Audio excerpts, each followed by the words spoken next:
इनको अंबेडकर जी ने कान में बताया था, आज ये पूरे भारत को बता रहे हैं।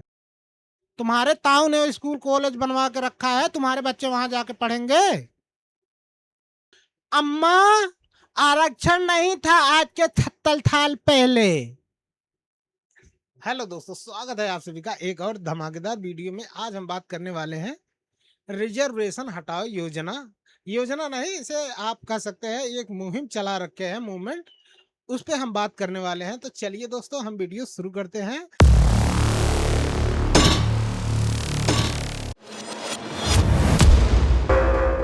दोस्तों, हम देखने की कोशिश करेंगे कि वो हमें क्या तर्क दे रहे हैं, कैसे हटाएंगे वो, और उसके बदले में हमें क्या मिलेगा, यानी SC ST OBC को क्या मिलेगा। जो सवर्णों के लिए EWS मिल रहा है, उस पे ये लोग क्या तर्क दे रहे हैं। तो चलिए हम देखते हैं उनके इंस्टाग्राम अकाउंट पे वो लोग क्या क्या बोल रहे हैं। जो रिजर्वेशन हटाओ मुहिम चालू किए हैं, मूवमेंट, उस पे हम थोड़ा सा बात करेंगे। और उन्होंने पोस्टर डाल रखी है 175 और लगभग 6 मिलियन उनके सब्सक्राइबर होने वाले हैं, जो कि लगभग 60 लाख होने वाले हैं, ये कह सकते हो आप। तो हम उनके पोस्टों पे कुछ कमेंट, रील और ये सब चीजें आई हैं, हम उस पे हम अपनी प्रतिक्रिया देने की चेष्टा करेंगे। तो चलिए दोस्तों, हम देखते हैं ये लोग कौन सा तर्क देते हैं रिजर्वेशन हटाने के लिए। उसके बदले में SC ST OBC और EWS यानी जनरल कास्ट के सवर्णों को जो EWS मिल रहा, उस पे ये लोग क्या बोल रहे हैं। हटाओ रिजर्वेशन हटाओ, ऐसी रिजर्वेशन हटाना कोई चुटकी बजाने का काम नहीं है। रिजर्वेशन कहाँ कहाँ से हटाओगे। आपकी घर की महिलाएं जब ट्रेन में ट्रेवल करती है, बस में ट्रेवल करती है, या और कहीं जाती है, तो उनके लिए रिजर्व महिला सीट होती है, उसको भी हटाना है। कल को तुम लोग कुछ भी बोलोगे कि हटा दो भैया, ये बहुत साल से चल रहा है, ये भी तभी से चल रहा है। तुम्हारी मानसिकता आज तक बदली है। किसी महिला को अपनी सीट देने के लिए तुम्हारे मन में इच्छा जागी है कि यार वो बेचारी महिला आई है, खड़ी है, मैं हट जाऊं। जब खुद से तुम्हें यह एहसास होने लगेगा कि हमें हट जाना चाहिए, हमें इस महिला को सीट दे देनी चाहिए, मैं थोड़ी देर खड़ा होकर यात्रा कर लूंगा, या मैं तो मेरा कुछ बिगड़ेगा नहीं। मैं थोड़ी देर यात्रा खड़ा होकर भी कर लूंगा, तो मेरा कुछ बिगड़ेगा नहीं। हम हम उन्हीं सब मुद्दों पे बात करने वाले हैं। रिजर्वेशन छोटी चीज नहीं है, इसको हटाने के लिए बहुत ज्यादा संघर्ष करना पड़ेगा। और सामने वाला तो हाथ में हाथ रख के बैठेगा नहीं, वो जरूर तुम्हारे लोग का विरोध करेगा, और विरोध बिल्कुल डट के करेगा। अभी तो आप लोग जो सरकार की ऐन लगाने पे लगे हो, तो उसके लिए आप सभी को बहुत बहुत धन्यवाद। चलिए दोस्तों, हम रिएक्शन देते हैं। तो चलिए दोस्तों, हम कुछ लोगों की बातें सुनते हैं और फिर अपना उस पे व्यू रखते हैं। हमारे पहले साथी सुनते हैं पहले। कौन है भाई, कौन है? हाँ, अंधभक्तों को चचा को ले लेते हैं थोड़ा सा। नमस्कार दोस्तों, पिछले कुछ दिनों से जो भी आरक्षण पे मैंने बोला है उसको लेकर के कुछ लोग कह रहे हैं कि क्या मैं कास्टिज्म को पूरी तरह से डिनाई कर रहा हूं। जब मैंने बोला कि ये झाड़ू मटकी या 3000 साल वाला जो डिस्क्रिमिनेशन लेफ्टिस्ट का ये बनाया हुआ प्रोपेगेंडा है, पर मैंने एग्जैक्टली प्रोपेगेंडा या इस तरह से यह नहीं कहा कि भाई ये होता ही नहीं था कहीं पे। ये सुनी सुनाई बातें हैं और आपवादिक रूप से एक दो जगह पे होता होगा, पर इसे इस तरह से प्रचारित किया गया कि ये पैन इंडिया फेनोमेनन है और ब्राह्मण जो है हर जगह पे यही करवा रहे थे। तो मैं उससे डिसएग्री करता हूँ। और जहां तक कास्टिज्म जाएगा तभी रिजर्वेशन जाना चाहिए, भाई ये कोई ऐसा कोई स्टडी नहीं है या इस तरह से नहीं है। कास्टिज्म और रिजर्वेशन दोनों पैरेलली जा सकते हैं। इनफैक्ट रिजर्वेशन के कारण जो कास्टिज्म हमें कैंपसेज पे दिखता है उस पर कोई नहीं बात करता है। और जातिवाद केवल एक रूप में नहीं है कि भाई दलितों के साथ हो रहा है, ST के साथ हो रहा है, उनको चिढ़ाया जा रहा है। नहीं नहीं नहीं, जातिवाद आप कैंपस पे देखो, क्या ब्राह्मणों के अगेंस्ट नहीं हो रहा है? ब्राह्मणों की कब्र खुदेगी, ब्राह्मणवाद की छाती पे बिरसा, फुले, अम्बेडकर, ये क्या, ये जातिवाद नहीं है? आप जेनोसाइडल कॉज दे रहे हैं, ये जातिवाद नहीं है। चलिए, मैं समझता हूं कि आपके भीतर रोष है या फिर आप पॉलिटिकली मोटिवेटेड हैं, लेकिन जब जातिवाद की बात होगी तो इस पर भी बात होगी। हाँ, जातिवाद पहले था, 30 वर्षों में हमने उसी जातिवाद को धीरे धीरे घटते हुए भी देखा है। तो हम उसी को हम न्यूनतम तक ले जाने के लिए प्रयासरत हैं, और रिजर्वेशन को जब तक रिफॉर्म नहीं किया जाएगा तब तक कोई इस पे बात भी करना नहीं चाहता है। सीधे कह देते कि नहीं, कास्टिज्म खत्म करो, मंदिर में पुजारी बना दो। भाई, मंदिर में पुजारी हैं दलित, बहुत जगहों पे हैं, थोड़ा रिसर्च कीजिए। मेरा कहना है कि रिजर्वेशन को रिफॉर्म। चलो भैया, ये हैं अजीत भारती, ये कह रहे हैं SC ST OBC के लोग मंदिरों में पुजारी हैं, मतलब वो लोग मंदिरों में इस समय पूजा करवा रहे हैं और कह रहे हैं उसके लिए रिसर्च करो। जो चीज होती है और इतने बड़े पैमाने पे SC ST OBC भी भारत में मौजूद हैं, उसके लिए आपको रिसर्च नहीं करने की जरूरत पड़ेगी, आपको सिर्फ आंख उठा के देखना पड़ेगा। आंख उठा के देखोगे, वहां पे जाओगे, 2-4 आदमी से पूछोगे कि इस मंदिर में कितने SC ST OBC के पंडित हैं जो कि यहाँ की पूजा करवा रहे हैं। उसके लिए रिसर्च करने की जरूरत नहीं है, रिसर्च और चीजों पे किया जाता है, इस चीजों पर नहीं रिसर्च किया जाता है कि ब्राह्मण के कितने SC ST OBC हैं। हमें अपने परसेंटेज के हिसाब से चाहिए, हमें रिसर्च का मतलब ही नहीं है। तुम लोगों ने बहुत साल रिसर्च कर लिया और हम अपना हक क्यों छोड़े? हमें ऐसे फुटकर में नहीं मिल गया था, ऐसे गिरा था आरक्षण, किसी ने उठा के ले आया और जेब में डाल दिया हमारे, लो भैया आरक्षण मिल गया तुम्हें। लोगों ने लड़ाई लड़ी है, लोगों ने कुर्बानी दी है, जब जाके मिला है आरक्षण। और कह रहे हो कि कैंपसस में, मतलब स्कूल के कैंपसस में जातिवाद हो रहा है उल्टा, मतलब SC ST OBC वाले अब ब्राह्मणों पे उल्टा जातिवाद कर रहे हैं। ये किस रिसर्च में पता पाए? ये किस रिसर्च में आया था? वो तो बताया नहीं। जिस चीज पे करना चाहिए रिसर्च और नहीं, उस पे नहीं करेंगे रिसर्च, जिस पे नहीं करना है उसी पे रिसर्च कर रहे हैं। और इसने एक बात बोली, इनका कहना है कि कास्टिज्म रहे, आरक्षण खत्म हो जाए। भाई, जिस पे जोर लगाना है उस पे लगाओ, पहले जातिवाद खत्म करो, अपने इस दिमाग से जातिवाद का कीड़ा मार डालो, अपने दिमाग से इस जातिवाद का कीड़ा मार डालो। फिर आरक्षण खत्म करना है, उसको बढ़ाना है, उसको कम करना है, किसको मिल रहा है, किसको कम मिल रहा है, किसको ज्यादा मिल रहा है, फिर उस पर बात करेंगे। जातिवाद एक रूप में नहीं है, वो बहुत रूप में है। कहीं पे प्रोफेसर करते हैं, कहीं पे इंडियन पुलिस कर रही है, जो हमारे स्कूल के टीचर प्रोफेसर ये सब लोग होते हैं, वो लोग जातिवाद करते हैं, गांव के प्रधान करते हैं।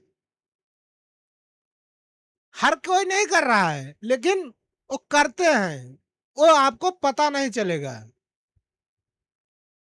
जातिवाद करने वाले करते हैं, तुमको खुद ही नहीं पता चलेगा कि वो हमारे साथ कब जातिवाद कर लिए। वो बातों बातों में ही कर लेगा जातिवाद, कर देगा जातिवाद तुम्हारे साथ।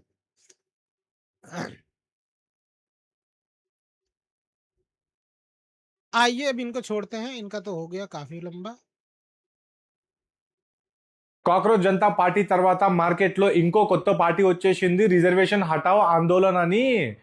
వీళ్ళ డిమాండ్స్ ఏంటంటే రిజర్వేషన్ మెరిట్ బేసిస్ మీద ఇవ్వాలా అండ్ अरे हम समझ गए भाई, तू अब इस भाषा में बोलेगा तो मेरिट लेके चले आए चाटने। मेरिटधारी तो थे, कितने साल से मेरिटधारी थे, जब से भारत बना था तभी से तो मेरिटधारी थे। कहाँ कुछ उखाड़ पा रहे थे? कहीं से उखड़ा कुछ? सुई बना नहीं पा रहे थे। मेरिट धारी बड़े बड़े बड़े बड़े भारी मेरिट धारी थे। मेरिट धारी इतने मेरिट धारी थे ना, देश को लुटवा दिए, खुद मेरिट धारी बने। देश को लुटवा के आज मेरिट धारी बन रहे हैं।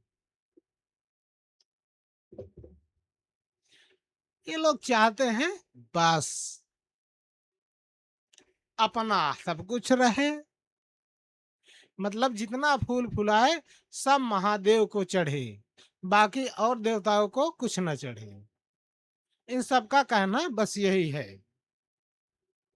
उससे पहले वही लोग पहले ले भी रहे थे। I am for targeted reservation, one-time reservation for a limited period of time. Ambedkar also wanted that.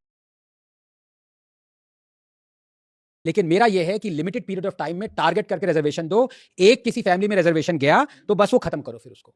ठीक है। उसके बाद क्या है, अगर हमारा ये मॉरल ऑब्लिगेशन आप मान के चल रहे हो, so the fact of the matter is ये जितनी जल्दी खत्म होगा उतना अच्छा है, because it is discriminating against people who are not being given reservation.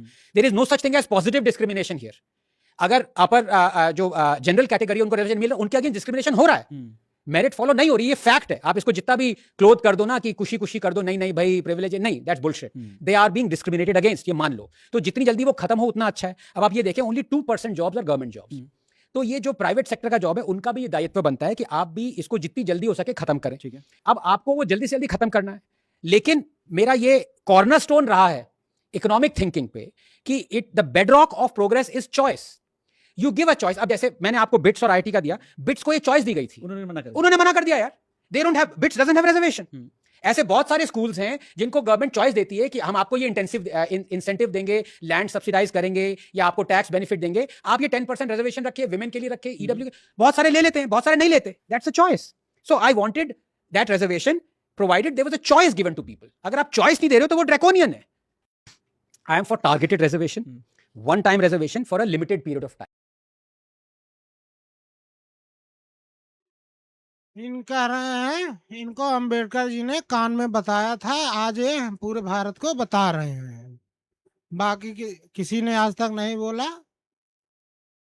इन्हीं के कान में कह के गए थे कि रिजर्वेशन अंबेडकर जी ने 10 साल के लिए दिया था। तो आज ये सोच रहे हैं कि सबको बता दूं ये जानकारी, नहीं तो ये जानकारी लेके मर जाऊंगा तो दुनिया वालों को पता ही नहीं चलेगा। ऐसे ऐसे तो अंधभक्त है, और ये उच्च कोटि वाले हैं, इनका सरकार में भी थोड़ा बहुत सुनने में आता है अकड़ पकड़ है। अब कितना है क्या है अब यही जाने। भैया हमको तो नहीं पता, लेकिन रिजर्वेशन के खिलाफ अगर बोलोगे, हम तुम्हारी चड्डी निकाल के बढ़िया से सुखाएंगे। हाँ, आगे बढ़ते हैं। एक सुशील कन्या क्या बोल रही है? बात मेरिट की करते हो, बात फेयर एग्जामिनेशंस की करते हो, बात रिकॉर्ड्स की करते हो, तो चलो रिकॉर्ड्स के बेसिस पे ही बात करते हैं। अभी रिसेंट डेटा तो कहीं अवेलेबल है नहीं, बट 2019 टू 2021 तक की रिपोर्ट्स देखो। 2019 में 10,335 स्टूडेंट्स ने सुसाइड की, जिसमें से 2,755 स्टूडेंट्स SC/ST थे। 2020 में संख्या बढ़ के 12,526 हो गई, जिसमें से 2,080 स्टूडेंट्स SC/ST थे। 2021 में 13,089 स्टूडेंट्स ने सुसाइड करी, जिसमें से 1,673 स्टूडेंट्स लगभग SC/ST थे। अब सवाल ये है कि बाकी हजारों बच्चों की कहानी कौन सुनेगा? उन स्टूडेंट्स की बात कौन करेगा जो दिन रात मेहनत करते हैं, अच्छी रैंक लाते हैं, फिर भी अपनी पसंद की सीट या कॉलेज नहीं मिल पाता? जब किसी स्टूडेंट को लगता है कि उसकी मेहनत का पूरा फल नहीं मिला, उसकी निराशा, उसका प्रेशर, उसकी मेंटल ट्रॉमा, इन सब की जिम्मेदारी कौन लेगा? हर स्टूडेंट की जान कीमती है, चाहे वो किसी भी कैटेगरी का हो। इसीलिए हम एक ऐसे एजुकेशन सिस्टम की बात करते हैं जहां हर बच्चे को बराबरी का मौका मिले, जहां सिलेक्शन का सबसे बड़ा आधार मेरिट हो। हम किसी के खिलाफ नहीं, एक ऐसे सिस्टम के पक्ष में खड़े हैं जहां मेहनत का सम्मान हो, टैलेंट को पहचान मिले। सबको मिला है, तुमको भी मिल जाएगा। वही मेरिट मेरिट बहुत, पता नहीं कितने हजार साल से ये लोग मेरिट को अपने पछवाड़े में डाल के बैठे थे, और मेरिट के नाम पे भारत को कुछ नहीं मिला। गिरता जा रहा है पूरा देश, बर्बाद होता जा रहा है पूरा देश। उससे पहले मुगलों के यहाँ गए, गुलामी कीजिए, चाकरी कीजिए। कुछ हमारे राजा तब ये मैरिज वाला, मतलब मैरिज नहीं, मेरिट, तब ये मेरिट वाला कीड़ा सिर्फ इन्हीं के शरीर में घूम रहा था। बस वो घूमते घूमते घूमते घूमते निकला नहीं, अभी भी वो उसी में घूम रहा है। अरे कहीं दिखाओ तो, मेरिट धारी हो सबके सब, दिखाओ मेरिट, करो कुछ चमत्कार टाइप में। 70 साल में देश कहाँ पहुंच गया? इसी रिजर्वेशन की वजह से। लोग अपनी गरीबी रेखा से कितने ऊपर उठ के चले आए। जहां लोगों को भर पेट खाना मिलना मुश्किल था, तब भी तो थे तुम लोग मेरिटधारी। उसके पहले नहीं थे मेरिटधारी। अमेरिका बना जा रहा है, जापान देखिए, उसके यहाँ भी मेरिटधारी हैं, वहां भी रिजर्वेशन है। तुम्हारे बच्चे अगर कहेंगे पापा इनके बच्चे कहेंगे पापा मुझे लंदन जाना है पढ़ने, वहां के बच्चों का हक नहीं मारा जा रहा है? कैसे भेजोगे? तुम्हारे ताऊ ने वहां बनवा के रखा है, तुम्हारे ताऊ ने स्कूल कॉलेज बनवा के रखा है, तुम्हारे बच्चे वहां जाके पढ़ेंगे? वहां ले लेंगे आरक्षण। हर गवर्नमेंट, फॉरेन की गवर्नमेंट जितनी होती, सब कुछ सीटें रिजर्व करती हैं कि विदेशी बच्चों को हम पढ़ाएंगे। जैसे हमारे यहाँ पे भी पहले था, जैसे तक्षशिला हो गई, नालंदा हो गई, यहाँ पे विदेशी लोग पढ़ने आते थे। वहां तब से भी आरक्षण है और सीटें रिजर्व थी। और आज के 5000 साल से पहले से 5000 6000 वो भी रिजर्वेशन है, और रिजर्वेशन में ही आता है।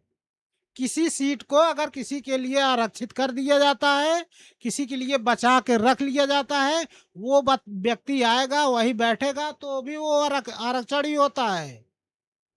आरक्षण का विरोध करने आए हैं, 2 कौड़ी की समझ है नहीं, आरक्षण विरोध करने आए हैं। चलिए देखते हैं कोई और है सेंसिबल बात करने वाला बंदा। मैं क्या, हाँ ये भैया, इनको सुन लेते हैं। क्रिकेट में आरक्षण नहीं है, भारत एक नंबर पे। इसरो में आरक्षण नहीं है, भारत एक नंबर पे। सेना में आरक्षण नहीं है, भारत एक नंबर पे। तो अगर अपनी कंट्री भाई चश्मा गिर जाएगा आंटी, इसलिए आंटी चश्मा गिर जाएगा। हटाओ हित में। तो प्लीज इस आईडी को ज्यादा से ज्यादा फॉलो करें, सपोर्ट करें, अपने दोस्तों के साथ शेयर करें, क्योंकि मैं तो इस आरक्षण हटाओ आईडी के साथ हूँ। और भाई जो भी तुम इस अकाउंट को बनाए आईडी के साथ हो, अरे लेकिन तुम्हें जिस है कौन बंदा वो? मैं हमेशा रेडी हूँ तुम्हारे लिए। आईडी के साथ तो मैं आज रिएक्शन वीडियो बना रहा हूँ। भारत एक नंबर पे। हाँ, क्रिकेट में आरक्षण नहीं है, भारत नंबर 1 पे है। इसरो में नहीं है, भारत आरक्षण ठीक है। भारत एक नंबर पे। सेना में आरक्षण नहीं। हाँ, सेना में नहीं आरक्षण है, तुम बहुत जानती हो। बड़का चश्मा लगा लो, और बड़ा थोड़ा सा बिग टाइप में, यहाँ तक आए आपके होंठों तक, तब बराबर तुम बता पाओ। भारत एक नंबर पे। तो अगर अपनी कंट्री को नंबर 1 बनाना है तो आरक्षण हटाना होगा। इसलिए ये अम्मा आरक्षण नहीं था आज के 76 साल पहले, तब तुम 5 नंबर पे नहीं थे, तुम नंबर 1 पे भी नहीं थे, तुम पता नहीं कहाँ थे, पता नहीं कौन खोज के तुमको निकाला। मेरिटधारी बड़े वो बने थे ना, भूल जाते हो। अभी तो 100 साल भी की पुरानी बात नहीं है। अंग्रेज का पीरियड हटा दो, उसके बाद देख लो, 300 साल पीछे चले जाओगे, सारा का सारा आरक्षण। मैं मानता हूं कि अंग्रेजों ने दिया था भाई, उन्होंने मौके दिए थे लोगों को, पर आरक्षण टाइप में नहीं था। कुछ लोगों को उन्होंने पढ़ाया, ये तो सत्य बात है, और उन्होंने पढ़ा दिया थोड़ा था, और तुम्हारे लोग को बस आरक्षण था नहीं था, नहीं था अम्मा, कई साल से नहीं था, कई हजार साल पहले से भी नहीं था आरक्षण, कभी नहीं था आरक्षण। ये 70 साल से मिल रहा है, 70 साल से कहाँ मिल रहा है? 70 साल बकचोदी करते रहते हैं। और आरक्षण लागू कब हुआ मैं आपको अभी बता ही देता हूँ। हाँ मतलब 50 से ही था। हाँ, सही बोल रही थी। हो गया मतलब 70 साल तो हो गया, 70 साल कुछ नहीं होता है। यहाँ 5000 साल की बात करो पहले, उसके नीचे कोई मतलब नहीं बनेगा। 5000 साल दोगे तब हम तुम्हारे बराबरी आएंगे।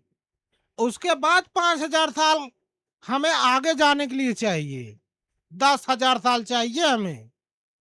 तुम्हारी पता नहीं कितनी पुश्तें खत्म हो जाएगी, उसके बाद आरक्षण खत्म होगा। आइए भाई इनको देखते हैं और क्या है। और किसी किसी साथी को हम आरक्षण हटाओ योजना पे सब लोग रिएक्शन तो दिए हैं, पर किसका लें, किसका ले लेंगे। देखिए, रिजर्वेशन के अगेंस्ट जो हम लड़ाई लड़ रहे हैं उसमें हमारी सबसे पहली डिमांड ये है कि रिजर्वेशन को आप इनकम बेसिस पे करो, इकोनॉमिक बेसिस पे करो, ना कि कास्ट बेसिस पे। ठीक है। सेकंड जो डिमांड है, जो सबसे इंपॉर्टेंट डिमांड है, वो हमारी ये है कि वो रिजर्वेशन जो है वो वन टाइम रिजर्वेशन होना चाहिए। वन टाइम, या तो आप एजुकेशन में दो या आप जॉब में दो। ये नहीं कि आप लाइफ टाइम रिजर्वेशन दिए जा रहे हो, आपने कॉलेज में दे दिया, फिर पोस्ट ग्रेजुएशन में दे दिया, फिर फीस में दे दिया, स्कॉलरशिप में दे दिया, फिर आप जॉब में दे रहे हो, प्रमोशन में दे रहे हो। नहीं, एक ही बार रिजर्वेशन दो, एजुकेशन में दे दिया, दैट्स इट। उसके बाद आपको कुछ नहीं मिलेगा, आप आगे बढ़ो, बाकी लोगों को आगे आने दो। तो एक टाइम, चलिए अभी हम पे छोड़ते हैं। कह रहे हैं एक टाइम आरक्षण मिलना चाहिए। एक ही टाइम मिलता है आरक्षण, ठीक है। एक आदमी को सिर्फ एक बार एक टाइम ही आरक्षण मिलता है, 2 बार वो 2 नौकरी नहीं कर पाएगा आरक्षण लेके। हाँ, वो एक बार एक फॉर्म भरेगा, उसका उस आरक्षण में बन जाता है, तो वो एक बार अपना आरक्षण ले लीजिए। वो दूसरी बार कैसे ले लेगा आरक्षण? ध्यान से सुनो मैडम, नहीं जानती हो तो बता देता हूँ। पढ़ाई के टाइम स्कूल में आरक्षण मिलेगा, नौकरी में, और सांसद को मिलेगा, और विधायक को मिलेगा, और प्रधान वगैरह को भी मिलता है शायद। ठीक है। एक आदमी एक बार आरक्षण लेता है। अगर मैं आरक्षण लिया, मेरी नौकरी कहीं लग गई, तो मैं कोई नौकरी नहीं छोड़ के बदलता रहूंगा, यार वहां आरक्षण मिला, चलो वहां का आरक्षण थोड़ा सा ले लेते हैं, थोड़ा सा वहां का ले लेते हैं। ऐसा नहीं होता है। एक सीट मिलने में गाड़ के धागे खुल जाते हैं, तब जाके एक सीट मिलती है किसी को। और वो भी ऐसा मत बोलो, ऐसा तुम लोग दिमाग में जो गंदगी भर के बैठे हो, अपने दिमाग में जो तुम लोग अपने दिमाग में गंदगी भर के बैठे हो, वो भी अगर एससी को चाहिए अपना रिजर्व सीट, तो जितने एससी समाज के लोग, जितने विद्यार्थी होंगे, जितने एससी समाज के विद्यार्थी होंगे, उन सबसे वो कंपटीशन करता है, फिर उसको एक सीट मिलती है। ये नहीं कि आके खड़ा हो जाता है तो बस लो भैया आरक्षण ले लो। वो भी कंपटीशन देता है, पर वो अपने क्षेत्र में देता है, अपने लोगों के साथ में देता है। तुम लोग आरक्षण हटाने की बातें जितनी बोलते हो, उतना कभी ये सोचे हो, दिमाग में थोड़ा भरो, तुम्हारे दादा की जायदाद मिली है तुम्हारे पापा को, पापा से तुमको मिलेगी, लेकिन हमारे दादा के पास ना खाने को भी नहीं थे, हमारे दादा के पास खाने को भी नहीं थे, ढंग के पेट भर के खाना खा सके, कपड़े नहीं थे पहनने के लिए, और कुछ लोग सताते और थे वो अलग से। 50-50 रुपए में उस समय के अगर कोई 20 रुपए दे देता था तो जिंदगी भर उसके यहाँ पे हरवाही करता था। हरवाही नहीं समझ रही हो मैडम ना? हाँ, बधुआ मजदूर समझती हो? बधुआ मजदूर बना लिए थे। बधुआ मजदूर हो जाता था 20 रुपए में, वो पूरी जिंदगी खटता था। उसके बच्चों को उसके घर में शादी विवाह पड़ा, अगर उसने ले लिया, अगर उसने टाइम पे वो पैसे नहीं दिए तो वो उसके यहाँ हमाली करता था, फ्री में नौकरी करता था, और उसके बाद उसके बच्चे करते थे वो पैसे अगर नहीं चुका पाते थे। ये है तुम लोगों का इतिहास।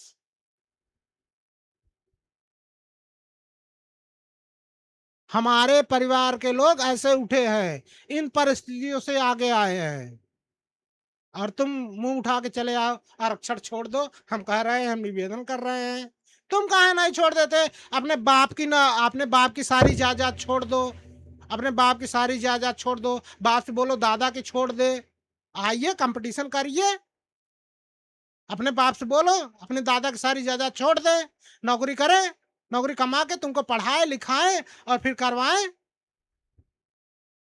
उसमें भी तुम्हारे दादा की जायदाद मिली रहेगी, क्योंकि तुम्हारा दादा पहले से ही उसी चीज को ढोते हुए आ रहा है। हम लोगों की जमीन जायदाद सब छीना गया है, और छीन के तुमको मिला है, वो छीन के तुम लोगों को मिला है।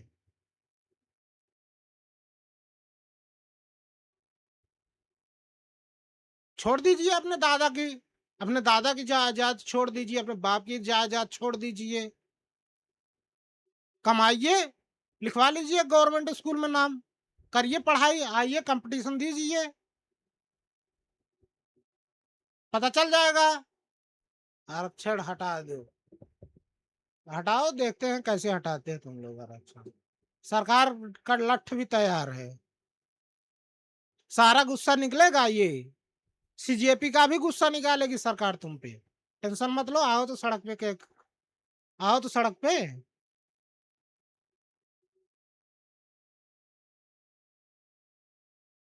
सारी जो दुविधा है दिमाग की सब शांत हो जाएगी।